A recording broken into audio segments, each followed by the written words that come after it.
Good morning प्यारे बच्चों, आपका हिंदी क्लास में बहुत बहुत स्वागत है।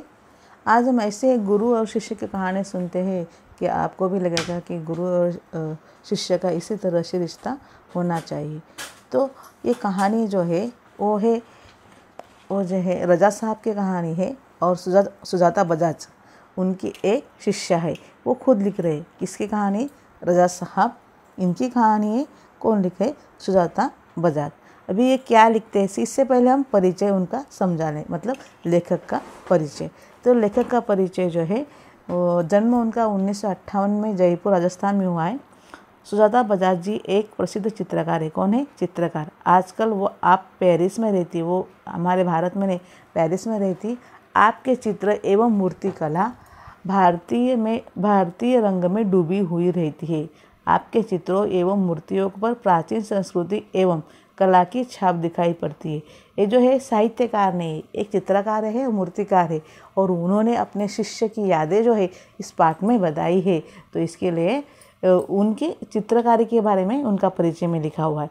आपने अपनी कला में ऐसी दुनिया का सृजन किया है, मतलब सृजन मतलब निर्माण किया है, जिसमें सादगी भी है और रंगीनी भी है, खुशी भी है और गम भी है।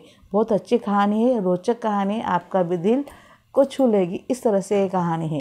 सुजाता जी द्वारा बनाए गए गणेश जी के चित्रों पर आधारित एक पुस्तक भी प्रकाशित है। मतलब उनके जो गणेश जी के चित्र है उनके आधारित एक पुस्तक भी प्रकाशित, मतलब उनकी चित्रकारी का कितनी अच्छी होगी, वो कितनी फेमस होगी, ये हमें समझ में आता है। अभी गद्य संबंधी मतलब इस पाठ संबंधी क्या है? प्रस्तुत पाठ में प्रसिद्ध चित्रकार सैयद हैदर रजा के बारे में लेखिका सुजाता बजाज ने अपनी संस्मरण लिखे हैं। संस्मरण मतलब यादें। किसके बारे में? सैयद हैदर रजा साहब। और देखो यहाँ रजा साहब सर्वधर्म समभाव, मानव मात्रा से प्रेम, युवा कलाकारों को प्रोत्साहन और उनकी जिज्ञासा वृत्ति और कृतियों के प्रति लगाव आदि गुणों को दर्शाया है। इस पाठ में एक सच्चे कलाकार का दर्शन होता है। मतलब एक शिष्य ने अपने गुरु का सच्चा दर्शन जो है इस पाठ में हमें दिया है। बहुत बहुत बहुत अच्छी कहानी है। इसके पहले हम पढ़ना शुरू करते हैं और परिचय क्रमांक 1 शुरू करते हैं। हम एक एक परिचय लेके जाएंगे और कहानी समझते जाएंगे। 23 जुलाई सुबह सुबह ही समाचार मिला, रजा साहब नहीं रहे और ये सुनते ही मानस पटवल यादों की एक कतार सी लग गई।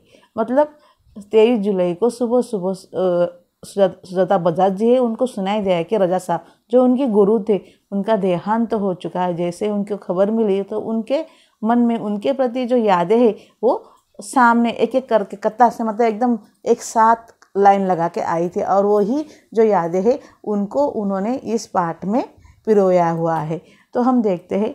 पिछले फरवरी की बात है, मैं दिल्ली पहुंची थी अपने गणपति प्रदर्शन के लिए। सोच रही थी कि रजा साहब शायद अपनी व्हील चेयर पर मेरी प्रदर्शनी के उद्घाटन के अवसर पर आ जाएंगे। तो फरवरी के बाद है, मतलब जुलाई का है महीना, 23 जुलाई को हुआ और फरवरी के बाद में वो बीमार थे। तो वो उनको लगा कि वो जो उनका जो प्रदर्शन है, मतलब एग्जीबिशन है गणपति के चित्रों का, उनके उद्घाटन के लिए, मतलब ओपनिंग के लिए वो इनको लेके आएंगे। बीमार होने के बावजूद भी व्हील चेयर पर लेके आएंगे पर आ जाए। पर उस रात कुछ अनहोनी सी हुई। उस रात रजा साहब सपने में आए, मुझे उठाया, हमने बातें की। शो के लिए मुझे उन्होंने शुभकामनाएं दी और कहने लगे, सुजाता एक बार मुझसे मिलने आ जाओ। मतलब जब वो ऐसे सोच रही थी उनको बुलाएंगे मैं, तो उसी दिन उनके सपने में रजा साहब आए और उन्होंने उनको उठाया, उनसे बातें की और शो के बारे में भी बातें की और उन्होंने कहा कि मुझे मिलने आ जाओ। अब मैं जाने वाली हूँ। इसके बाद तो रुकना मुश्किल था। मैं पहुँच गई उनसे मिलने। वो अस्पताल में शून्य की तरह लेटे हुए थे।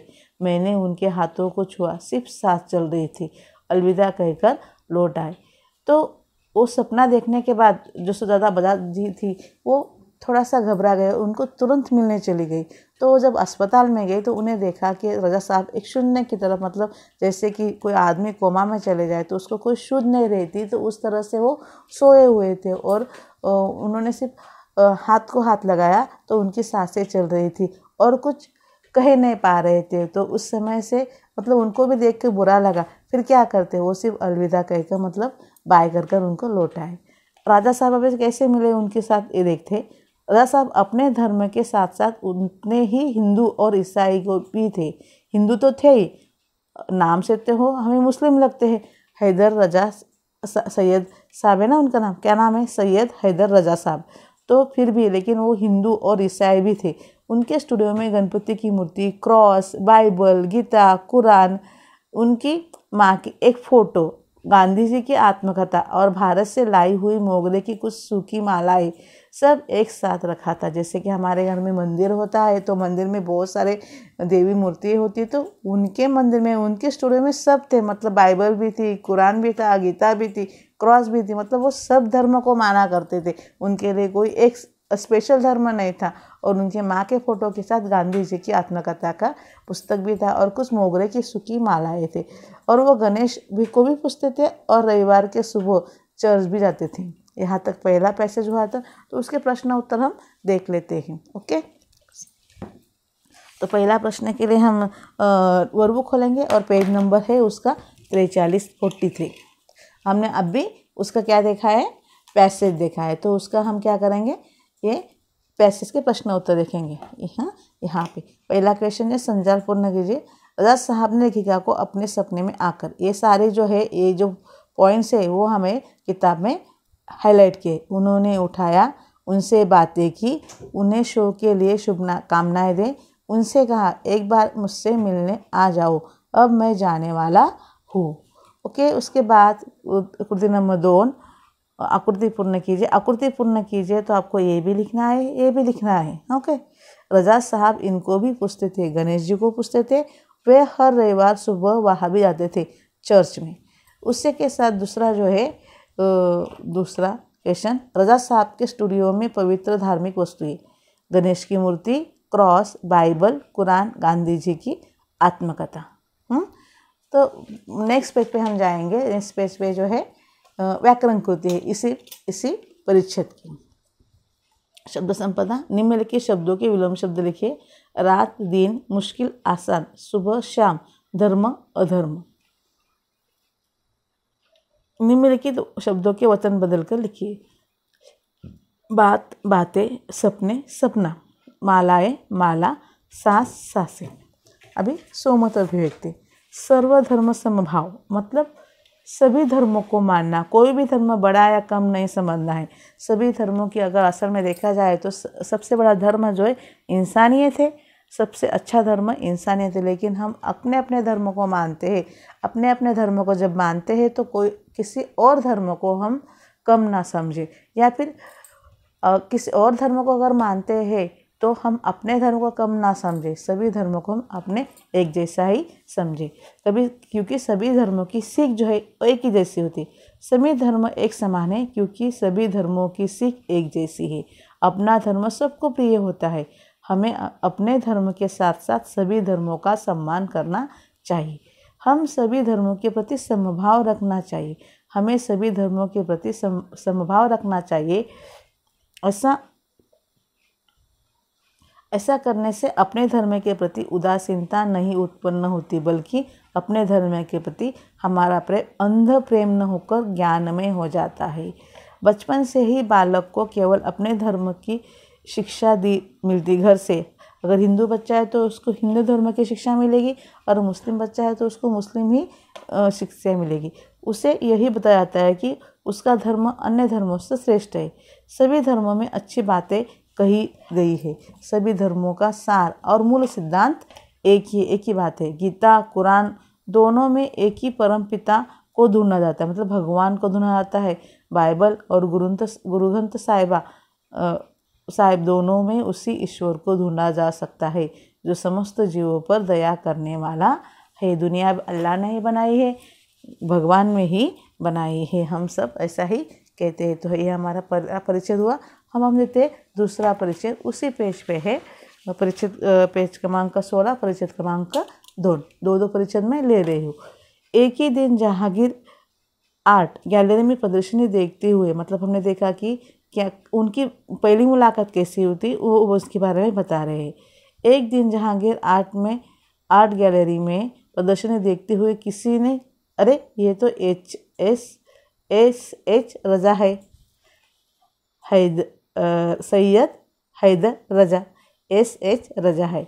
मैं एकदम सावधान हो गई क्योंकि मेरी सूची में उनका भी नाम था। वो बहुत उनको मानती थी क्योंकि वो बड़े कलाकार थे। मैंने उनके पास जाकर कहा, रजा साहब आपसे बात करनी है। वे देखते ही रह गए। उन्होंने मुझे इंटरव्यू दिया, बहुत सारी बातें हुई। अचानक मुझसे पूछने लगे कि आप और क्या क्या करती है। मैंने कहा मैं एक कलाकार हूँ, पेंट करती हूँ। वे तुरंत खड़े हो गए और कहने लगे, चलो तुम्हारा काम देखते हैं। देखिए, एक दिन जब जहांगीर आर्ट गैलरी में प्रदर्शनी थी और प्रदर्शनी में सुजाता बजाज इनके भी चित्र थे और वो वहाँ किसी ने कहा कि SH रजा साहब है। उस एकदम उनके कान खड़े हो गए और उनको मिलने चली गई क्योंकि वो उनको बहुत मानती थी। उनकी कलाकारी, उनकी चित्रकारी उनको बहुत पसंद था। वो उनको गुरु के स्थान पर मानती थी और उनके ऊपर उनका बहुत प्रभाव था। इसके लिए वो उनके पास गई तो रजा साहब उनसे बातें करने लगे और उसके कहा कि तुम अगर कलाकार हो तो तुम्हारा काम देखते हैं। मैं सोच में पड़ गई, मेरा काम तो पुणे में है। उन्हें बताया तो वे बोले, चलो पुणे। ताज होटल के सामने से हमने टैक्सी लिया और सीधे पुणे पहुँचे। देखो, एक कलाकार जिसके बारे में उन्होंने सोचा भी नहीं था, लेकिन श्रद्धा इतने कि तुरंत उनके साथ उनकी कलाकारी देखने के लिए पुणे चले गए। मुंबई से ताज होटल के सामने से उन्होंने मेरा काम देखा और फिर कहा, आपको पेरिस आना है, आपका भविष्य बहुत उज्जवल है। जब उन्होंने काम देखा पुणे जाके तो उनको लगा तो ये एक बड़ी कलाकार है और उनका काम बहुत अच्छा है, तो उनको पेरिस आना चाहिए। छोटी सी बात भी उनके लिए बहुत महत्वपूर्ण थी।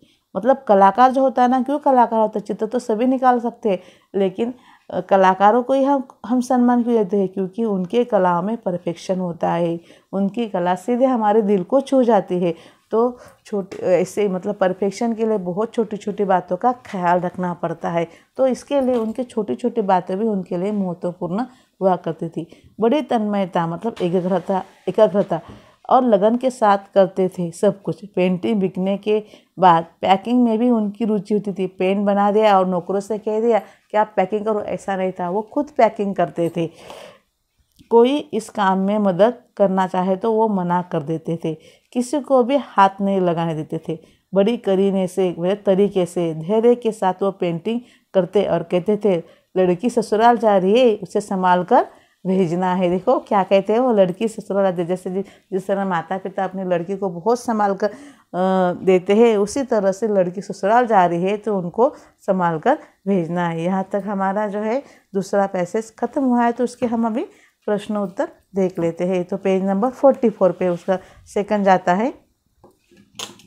देखो यहाँ पे है, ये हमने अभी पढ़ा है उस किताब में से। तो उसके हमें प्रश्न उत्तर हम देखते हैं। पहला क्वेश्चन जो है वो है, आकलन कृति संजाल पूर्ण कीजिए। रजा साहब की स्वभावगत विशेषता। उनके लिए छोटी सी बात भी महत्वपूर्ण हुआ करती थी। वे सब कुछ बड़ी तन्मयता और लगन के साथ करते थे। पेंटिंग बिकने के बाद स्वयं पैकिंग किया करते थे। किसी को भी मदद के लिए बिना बड़े करीने से और धैर्य से पैकिंग करते थे। ये सारी बातें मैंने किताब में हाईलाइट किए हैं, आप वो देख सकते हैं। उसके आगे वाक्य पूर्ण कीजिए। वाक्य पूर्ण कीजिए, तो ये तो बहुत आसान सवाल होता है। ये वाक्य आप पैसे भी ढूंढेंगे तो आपका रहा हुआ वाक्य है जो अपने आप मिल जाएगा। एक दिन किसी ने कहा, अरे ये तो SH रजा है। रजा साहब ने मेरा काम देखा और फिर कहा, आपको पेरिस आना है। किसने किससे कहा और लिखिए। ये तो बहुत आसान सवाल है, आप किताब में भी से दूर से लिख सकते हैं। मैं एक कलाकार हूँ, पेंट करती हूँ, लेखिका ने रजा साहब से कहा। चलो तुम्हारा काम देखते हैं, रजा साहब ने लेखिका से कहा। अभी जो आगे के क्वेश्चन है व्याकरण कृति है, 2 मार्क्स के लिए आते हैं। विरुद्धार्थी शब्द, पास दूर, सावधान असावधान, रुचि अरुचि, लड़की लड़का। परिच्छेद में प्रयुक्त विदेशी शब्द ढूंढकर लिखिए। विदेशी मतलब अंग्रेजी शब्द, और वो जो परिच्छेद में वही लिखने का, आपको जो मालूम है वो नहीं लिखने की। ठीक है, आगे देखते हैं। Art, gallery, painting, packing. सोमत अभिव्यक्ति, कला का महत्व विषय पर अपने विचार लिखिए। हमारे जीवन में कला का बड़ा महत्व है। कला किसी न किसी रूप में व्यक्ति से जुड़ी रहती है। कला में मनुष्य अपने भावों को अभिव्यक्त करता है। चित्रकला एक श्रेष्ठ कला है। रंगों भरी तुलिका से चित्रकार अपनी भावनाओं की अभिव्यक्ति करता है।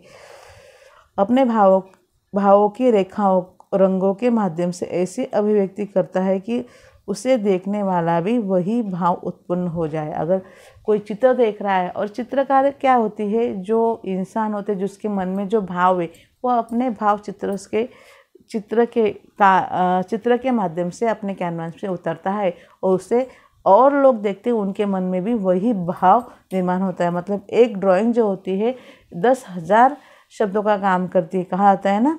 तो उसी तरह से मतलब चित्र जो होते हैं वो बहुत प्रभावी भावना व्यक्त करने का साधन है। लेकिन हर कोई चित्र नहीं बना सकता है, हम जैसे तो बिल्कुल नहीं बना सकते। करते हैं कि उसे देखने वाले में भी वही भाव उत्पन्न हो जाए। कला है, कला में ऐसी शक्ति होती है कि वह कलाकार सबसे ऊपर उठकर मतलब ऊंचे स्थान पर पहुंच जाते हैं। बहुत फेमस होते हैं कलाकार, हम देखते हैं एक्टिंग वाले एक्टर क्यों पसंद होते हैं, फेमस होते हैं, क्यों उनके सेलिब्रिटी कहते हैं, क्योंकि वो कलाकार होते हैं। कला व्यक्ति के मन से स्वार्थ, परिवार, क्षेत्र, धर्म, भाषा और जाति की सीमाएं मिटाकर व्यापकता प्रदान करती है। कलाकार जो होता है वो इन सबसे दूर होता है, इन सबसे ऊपर उठकर वो बाहर जाती है, व्यक्ति के मन को उदात्त बनाती, बड़ा बनाती है। कला में मानवीयता को सम्मोहित करने की शक्ति है। कोई ऐसा चित्र होता है कि हम उसमें डूब जाते, खो जाते, हमको कितने टाइम पता नहीं चलता कि कितने देर तक वो चित्र हम देखते रहते। बहुत कला में शक्ति होती है। तो यह हमारा जो ये लेसन भी है, लेसन के 2 परिच्छेद हुए हैं। आज के दिन इतना ही। प्यारे बच्चों, ये बात सुन लीजिए कि आपका जो समय चल रहा है उसके हिसाब हम ऑनलाइन क्लासेस शुरू हो रहे हैं, लेकिन रिस्पांस बहुत कम आ रहा है। तो इसके लिए आप वीडियो जो है वो देखना है, आपके जो होमवर्क है वो ज़रूर करना है। इस बात को इग्नोर मत कीजिए और स्टडी को आप अपनी प्राथमिकता दें। ठीक है, आज के दिन इतना ही। Okay, bye.